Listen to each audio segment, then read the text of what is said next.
Hi folks, welcome to the Prepared Homestead. This is Travis. Thank you all for stopping by to watch. Sun's just peeking up over the ridge there. Beautiful morning. Pretty chilly, not frigid cold, but we had a bit of a cold snap. Overnight brought the temperatures down, so it's a good morning to get out here and stretch the legs and get some oxygen in the system.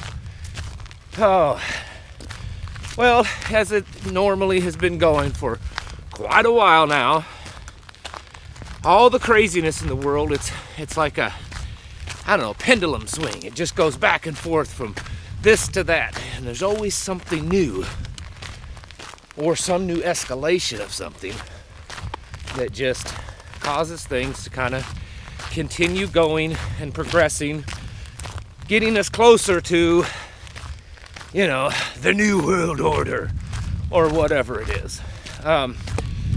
It's the Middle East mostly right now. Two major shippers that do oil and other stuff, BP and Evergreen, have said that they are no longer running anything through the Red Sea because of the continued attacks by Yemen, the Houthis there in Yemen.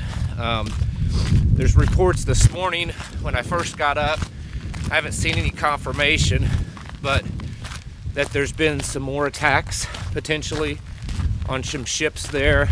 The United States has moved another carrier group over there, and there is talk.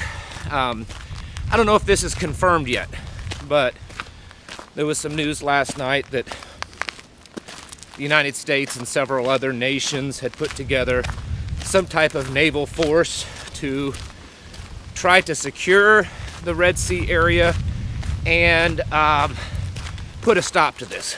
Egypt and Saudi Arabia and a few others are siding with us. Egypt is, for the fact that because of the shutting down of the Red Sea, which essentially means the Suez Canal, that I've seen reports that since this has happened just in the last week or so, that Egypt has already lost something like $13 billion because of what goes through the Suez Canal there. Now, I know a lot of you are saying, well, that's just going to make it easier for Israel to build that canal there, that there's so many rumors that they're wanting to do, and that may be part of why they're so relentless on Gaza and taking that over. I don't know. I've seen the stuff. Who knows if how much of it's true, but the fact is that things are escalating there considerably. Also up in Ukraine, several things going on there. For the last week or so, the White House and several other European allies have indicated, or just flat out said, that if the West does not support Ukraine in destroying Russia, or stopping Russia at least, that Putin will just run right over Ukraine and move on into Europe. In fact, Poland and Germany have been very open about that they are preparing to defend their homeland because they claim that Russia is coming after them. Now, yesterday or so, Putin gave some kind of speech, and he said that this is an absolute ridiculous notion, that they have no interest whatsoever in, moving into Europe after they take Ukraine. But this morning in the news, it was being reported that the G7 is now strongly considering taking the $300 billion in seized Russian funds and giving it to Ukraine. So if you've forgotten or haven't been paying attention, when all this started, the United States, Germany, Britain, they seized a bunch of Russian money, somewhere in the neighborhood of $300 billion. And Zelensky has been saying all along, hey, you ought to give us that money. That'll help pay for this war. That will fund all the destruction that Russia has caused to our nation. And they seem to have been reluctant of that. But Now, apparently, the West is strongly considering doing that. Now, I'm not an expert, but I'm going to say that if they're worried that Putin and Russia might advance further beyond Ukraine, taking $300 billion of their money and giving it to Ukraine just might be some motivation for them to do that. So it's like they've been trying to poke the bear, literally and figuratively, and it hasn't been working. And then yesterday, Putin's like, we have no intentions whatsoever of doing anything other than stopping Ukraine. And then the G7's like, oh, well, what about now? What if we take all of the money that we stole from you and seized from you, we give it to Ukraine? What about now? Would you consider moving beyond Ukraine? I know I'm just playing around there, but it's kind of what it seems like. I said to a friend, I don't know, last few days,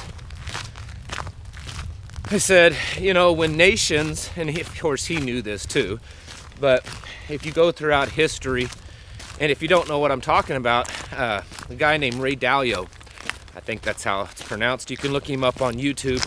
He's written a book and has a really great instructional video to further explain more detail, more correctly than what I'm about to say. But throughout history, when you have, and you always have pretty much in history, you always have kind of the world leader, you know, the leader of the known world at that time. You know, at one time it was Rome, it was Greece, it was Spain, it was Britain, it was, you know, the Ottoman Empire. They were kind of the pinnacle at that time. And they were the leader of the world order, basically. And then over time, because of various things, another people, another nation rises up to challenge the world order, to challenge the world leader. And typically, at some point in that, the champion, the reigning champion, the one that's still in charge, that's getting weaker, the world sees that that person, that nation, that entity that's the top of the food chain, they're starting to get weak. And that's why this other nation is rising up to take over with their currency, with their military, with their influence.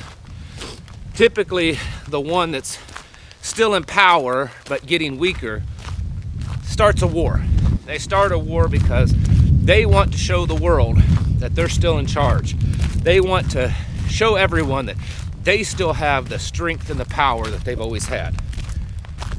And you can track this throughout history as far back as there are records, pretty much. And that's exactly what we're seeing happen.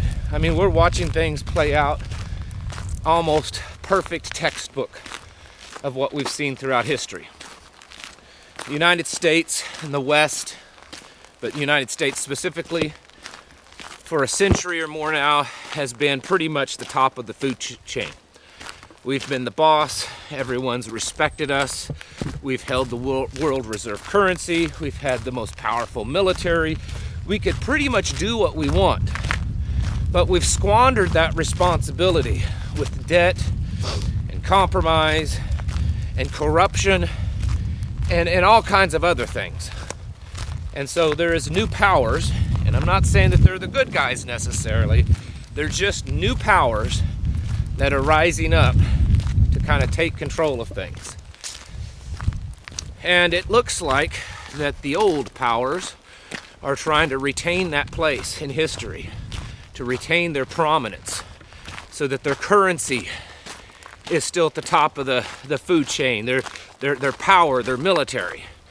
And as we all know, we're seeing signs of weakness.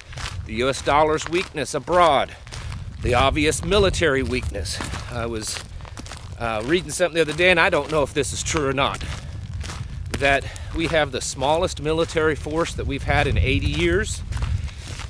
And I'm no military expert or military vet, but everything I've read, most of the people I've talked to that know more than me say it's probably the weakest that we've had in 80 years. And that's not knocking any of you that are currently serving in uniform. We've become a laughing joke, just a shadow of what we once were. And it's for a reason. It's because we've turned our back on God, and we've squandered away what we had as a nation. We got too comfortable. It became too easy for us to exist. Nothing was ever challenged, so we became weak. We built a strong but yet comfortable world. And so the generations coming after had nothing to fight for, and they didn't have to work hard for what they got.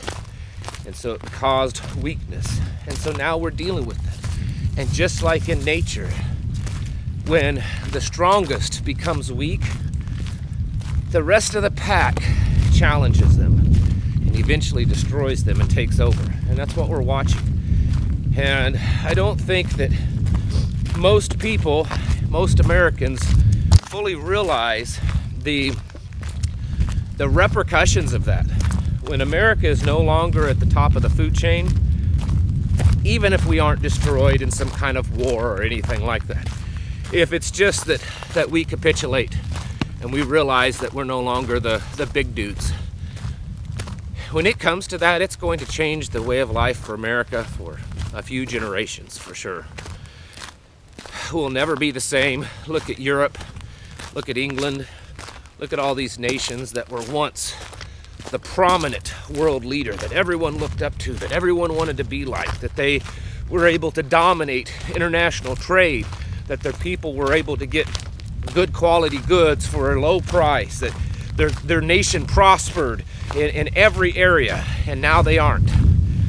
That's where America's at right now, folks. That's what we're going through. And most people are too busy doing all their silly stuff, watching their TikToks and drinking their mocha cappuccino, whatever those things are, that they're completely oblivious to what's going on. Oh, they feel it in their pocketbook, but it's not clicked up here of what's actually happening. You can't be that kind of person. You have got to realize what's going on in this world and get prepared for it.